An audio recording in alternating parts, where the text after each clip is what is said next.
Alright, we have the blue Dwarven player, Teddy on the top side, against the red Isengard player, Maximus at the bottom side. This is the map Glenford, guys. It looks like that. It's a pretty nice map from Solas. Solas made this map alongside with many other maps. I believe Jungles of Farharad was also a creation from Solas, just like the map Sorrow Isle and also Plains of Linden. So Solas is basically Silverbane, also like, you know, Tempt. They are making the maps for BFME 2, and Solas is making the maps for Rise of the Witch King. And this map, pretty unique, pretty good. You have a secret area around this side, and I believe you have also like a hidden thing here, right, on this map. No? Wasn't Charlie on this map? Great design. Like a city town, there is like a well which is not able to heal. You have villagers lurking around, you know, civilians. And Isengard, once again for Isengasm against dwarves. Who doesn't want Arwen? Arwen was cheating, bro. Arwen is too old. I don't want my son, who is 25 years old, marry a Elven woman who is 300 years old, you know what I'm saying? Ectelion also, yeah, Ectelion, sorry, Ectelion. Ectelion is a guy who is, I don't know, man, this guy is like, he can't be serious for a minute. He's a good player, he's a good mapper and everything, but he can also be kind of annoying and frustrating from time to time. Sometimes I read his messages in Discord. It's so, guys, did you know what happened? Basically, I was forced, literally I was forced, I saw myself in the responsibility to ban one guy from the tournament. I don't normally do that in the, like, this is such a stupid thing what he did. So basically he was reporting a wrong score. So he was like posting a replay in the replay section and was making it look like he was able to win 2-1 against Sauron, right? And we trusted him, right? We updated the score, Verenorion updated the score in the bracket, and it was looking like he's winning until Trucky decided to take a look into this replays and watch them. And then we took a look into this folder, what he's saying. It was a zip file, and this zip file was containing pictures from women with bananas. And replays, it's funny, but it's also retarded at the same time. So he was posting replays in this folder in which he was letting in BFME 2 play bots against each other. So brutal army against brutal army. He was getting, you know, defeated. He was demolishing his fortress, and then he was literally letting us watch 30 minutes long brutal against brutal. How can you be like that? How can you be like that? Yeah, bananas. Yeah. So women with bananas in their hands, you know, picturing with bananas. Crazy stuff. It's a good joke. Yeah, but it's such a troll, you know, Misty. It's such a troll. Beautiful. Like, Ectelion is also in the chat. Very cringe person. And dude, Ectelion is also like that from time to time, you know. I believe he's like he's just trolling, you know what I'm saying? But sometimes it's just annoying. So Uruk-hai, crossbowmen on the field, dwarves. That's like a messy map though. It's like so much action is happening, so many units are moving around, and it's hard to tell what is going on. The pathfinding also around this map, like you can look around this side, you can go this way, you can actually kite quite decently on a map like this. I mean, BFME 2 and Rise of the Witch King has actually plenty of good maps. We were also trying to kind of convert a couple of these maps into the BFME 1, but unfortunately many of these assets, also this textures and this, you know, this grass and also the map design itself is not existing in Battle for Middle-earth 1, unfortunately. Peasants should be invisible in the minimap. Yeah, I mean, you mean the little guys are, you know, the villagers. Isengard is going for a push. The Dwarven player Teddy is under attack, and during all this time he was also preparing for a push, but he's so far away still from the location of Isengard. Look how much space you have on this map. Even though this map doesn't look that big, but I think it's a big map because you can even build, I believe, here on this spot. I'm sure you can build here, because you can eventually walk over the river or over the bridge and then hide your stuff around this side. It might be a possibility. And as you can see, I don't think the players have a lot of knowledge on this map yet. So Maximus is definitely under, he's leading this game so far, but he will be losing one of the furnaces. What you can do in this matchup as Isengard, you can buy the Kribian upgrade on your fortress, and you get this way crazy amount of vision control. You can see a lot from the map.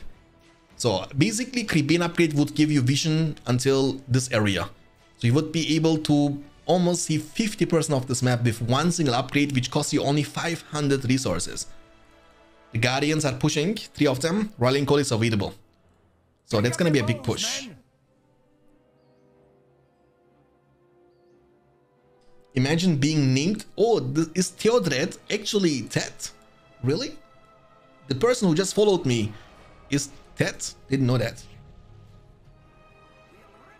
There was a Hobbit couple of fighting in the map. Yeah, I was also looking for that. But I don't find the Hobbits anymore, Avi. So Lurtz, the fighting Uruk-hai upon the field. There is a Warg Pit coming up for Isengard. The Furnace has been taken down. Isengard is under pressure. Teddy is actually doing a better job in this game and also going for the early transition into the Men of Dale. Men of Dale are the elite archers from the Dwarven faction, but I was actually expecting some Battle Wagon action first of all, to get additional leadership for those units. You know, to make those Guardians stronger, you have the trample possibility. You can heal them up over time. You should be in a good spot. Oh, what? How did he lose Lords to one single Guardian? I mean, Maximus, what are you doing, brother? What are you doing? What are you doing here too? Like, hold Crown's Dance, tanking this like a boss, and he's gonna lose them now. Actually, Teddy is doing a good job taking down Lutz. That was kind of surprising. I didn't see that coming.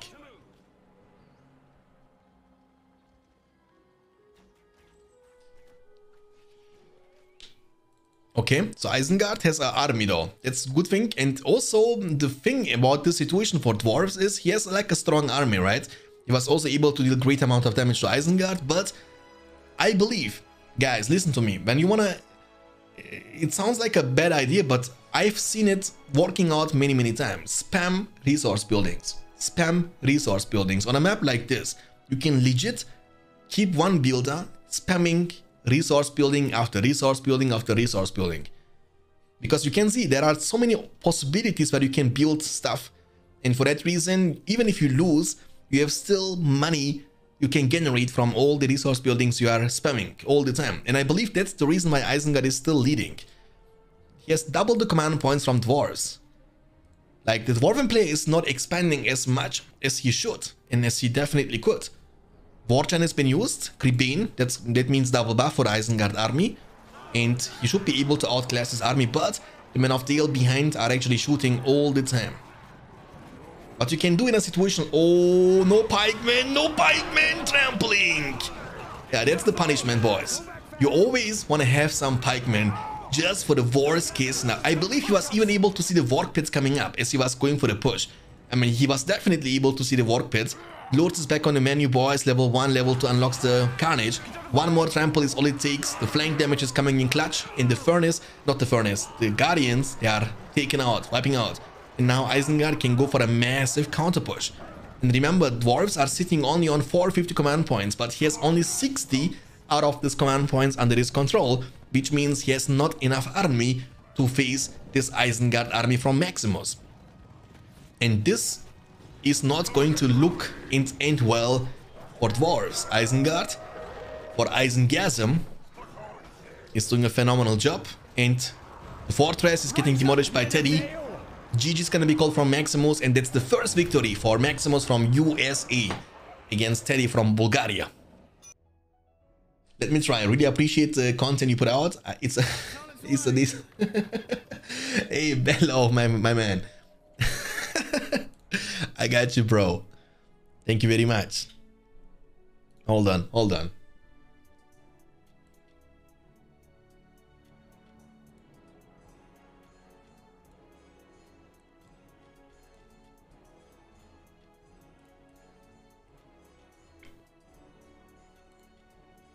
Alright, so the red Man of the West player on the top side against the blue Elven player at the bottom side. Why it's man instead of Gondor? Because in BFME 2 and Rise of the Witch King, Gondor and Rohan faction are united in one faction. Life is so easy? Sometimes it is easy. Congrats on your gifted sub, bro. You know, when you are a BFME 1 player, it's hard for you to understand. Thank you very much, Beyond Sanders. What a kind person you are. I heard you're an amazing content creator too. Thank you very much for the huge spot. So we have the elves against men, and the reason why men is because Gondor and Rohan are united. They are not separated, unlike in Battle for Middle-earth 1. We have, actually, when you zoom out, it's like very weird with this. What is this, dude? It looks like a big schlong, you know, big multiple schlongs. I believe Power Potato has some stuff to compensate or something, you know what I'm saying? There is no other reason. What is this? What is this looking like for you guys? You know what I'm saying? This, put 2 bolts here, and then you have like a, yeah, you can see what I'm talking about. It's like a paradise, you know? Stable start for the Man of the West player. Take it this way. How did you understand? What? Can we using the wheel for random because random broke it in 2.2? You mean like I put every faction in the wheel for both the players and we're gonna spin the wheel and let the wheel decide instead of random? We could do that, definitely, Mustafa, but it's just too much work also. Great channel, thank you so much, Seth, appreciate it. Welcome to the stream, my friend. Hope you're gonna enjoy your stay.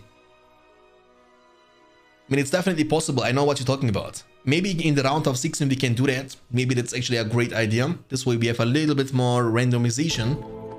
And Don Fussy, thank you for the follow. Appreciate it, Don. Means a lot. It's not this very small map. It's kind of a smallish map. Yeah, I mean, you can see the layout.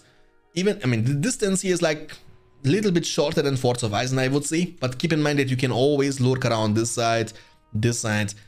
You have also a lot of space behind your castle, you know? It's not too small. It's like a medium-sized map. So he's creeping in the middle, elves against men, and Man of the West actually doing a better job in this version 8.5 in compared to all the other versions of the patch 2.02. But men actually kind of having an easier time against evil factions like Isengard and Ingmar and Mordor, rather than having a good time against elves and dwarves. So men has a higher win rate against evil factions, but a lower win rate against good factions. It's especially in the Champions League, that was the case. But again, it's too early to make a statement like that. Hopefully in the round of 16, in which we're gonna see a lot of quality games, we will get a lot more information.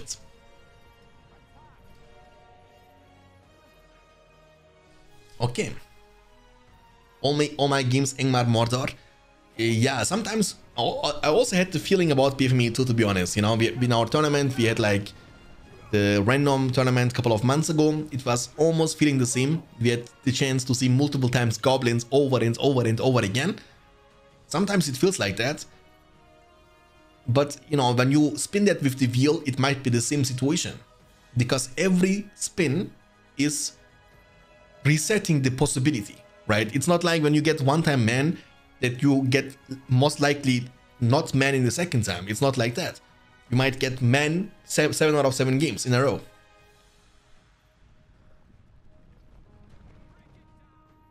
I only seen movies. Who is this Ingmar faction? I only know Mordor.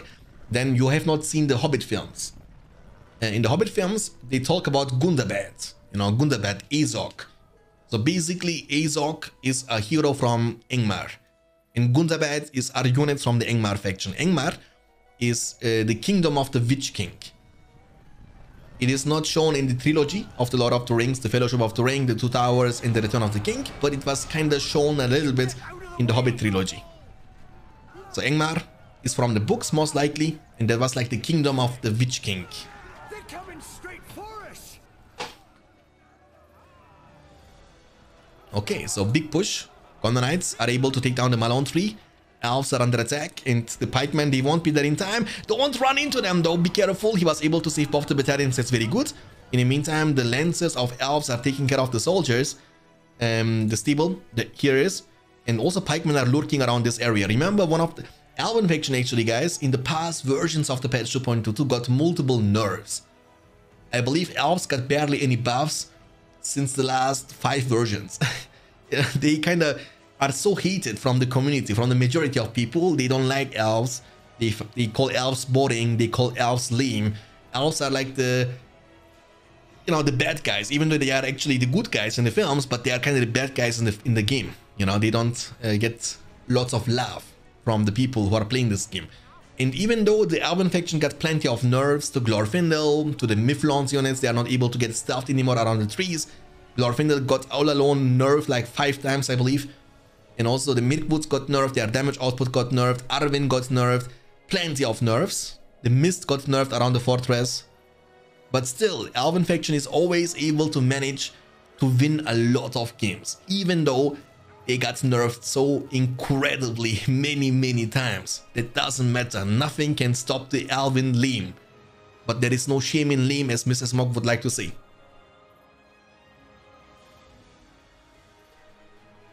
No, leader of Nazgul, yes. I mean, the Witch King is the leader of the Nazgul. The leader of the Nine.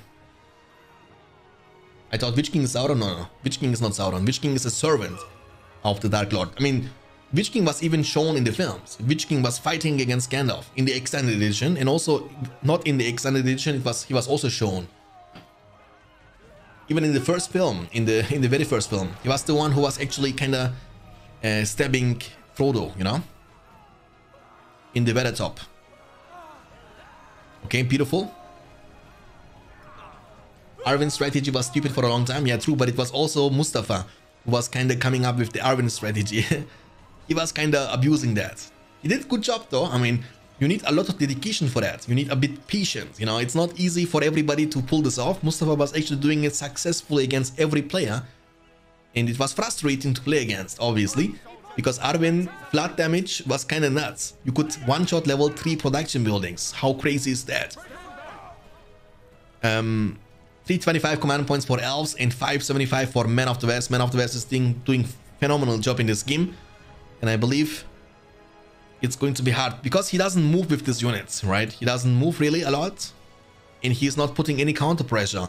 And the thing is, if you find yourself at any time in a defensive turtle situation like he is right now, in which he's only defending only, then it's gonna be hard in long terms to win this game, because defending means your opponent has much more freedom to expand and to get even more ahead and lead, you know, get this momentum into a huge massive lead, which you can snowball easily into an instant victory. And that's what's happening in this game. Men are expanding, men are making transitions, as now rangers, tower guards, the strongest swordmen, pikemen, and the strongest archers from the Men of the West faction. You might even get some Rohirrim later on. Boromir is on the field. Elven faction has no fear resistant until you build a statue, or you need to get Elven Wood. Elven Wood also gives you fear resistant. So the Horn of Gondor can actually be quite impactful against the Elven faction. This is my word, no shame in Liam. Okay. I mean, to be honest, I agree with that one. Especially in a tournament game, I wouldn't mind about that as well. If it means you can win $600 by winning the tournament, it's okay when you Liam. And I know many of you guys don't like towers. Like when somebody's building towers, and you want me even to make rules against towers. But guess what? Hey, they are a part of the game, you know what I'm saying? And I don't like to get limitations. I don't want to say to people, you are not allowed to do this. You are not allowed to build that. You are not allowed to build the second fortress. Because it's not like he can build the second fortress for free. He has to invest 5,000 for that, right? He cannot build the towers for free either. And let's be real, the towers are so squishy nowadays, you can literally take them down in a few seconds. But every time some people are seeing towers, it's like an allergic reaction. They are getting nuts, they are going all out, they are losing their minds. Because there is one single tower, you know what I'm saying? In Mustafa, it was a funny game against Mustafa against Truckee, in which Mustafa was literally summoning the lone tower from the spellbook of Men of the West, and Truckee was losing his mind, you know what I'm saying? So, you are so lame, dude. He was summoning them from his spellbook. What is so lame about that? I don't get it. Only losing, no problem, dude, Teddy. Hey, you lose this game, but you win next tournament. Don't get discouraged and always keep improving.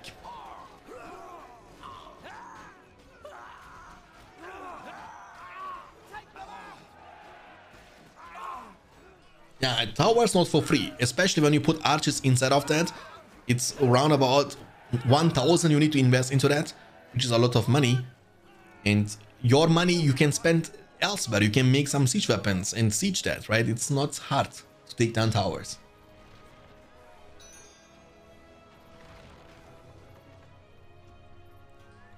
Look, Maximus actually giving tips and tricks.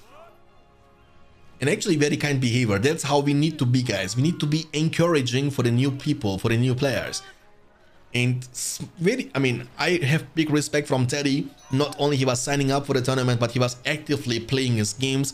He played now two series in a row.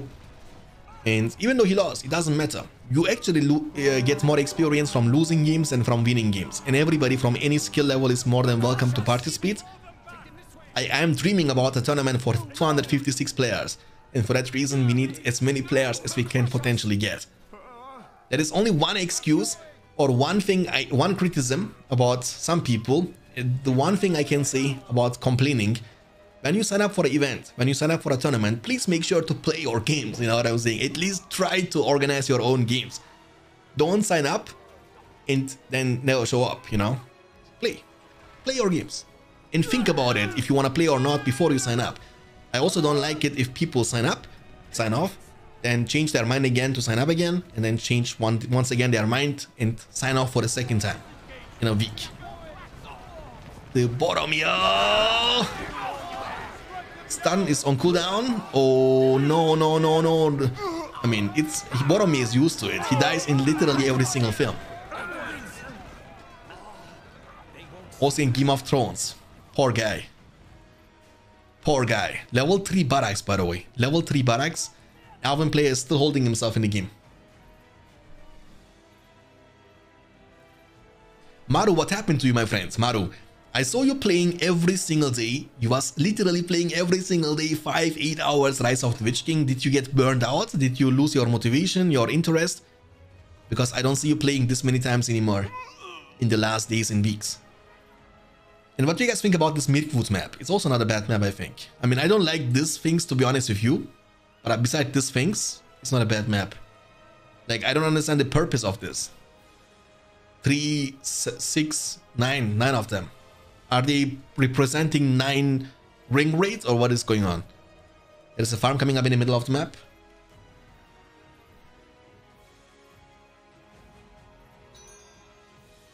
At least I creeped. Yeah, he creeped actually a lot. He creeped almost everything, but he never captured these ints either. Right? He never captured them. This one is under control from the Man of the West player. And I believe these units are kind of meh. I don't like them that much. Even though they are kind of cheap for like a strong archer battalion. They are more expensive though in compared to the Gondor archers. They cost actually much more than them. They cost a little bit less than rangers. But I personally, I don't know, man. I think they are not very good. For me, the ranking of the best in units in the game are definitely first Hobbits, then Black Orcs from Isengard, then the Viper of Dunend, then the Haradrim Spear Throwers, you know, and then eventually Corsairs, and then this unit. Some Bombadillo special summon boards.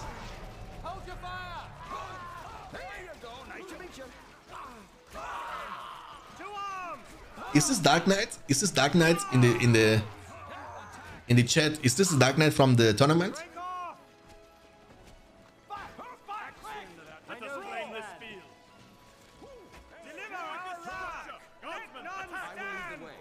Oh, Aragorn is on the field, by the way, guys. Bombadillo!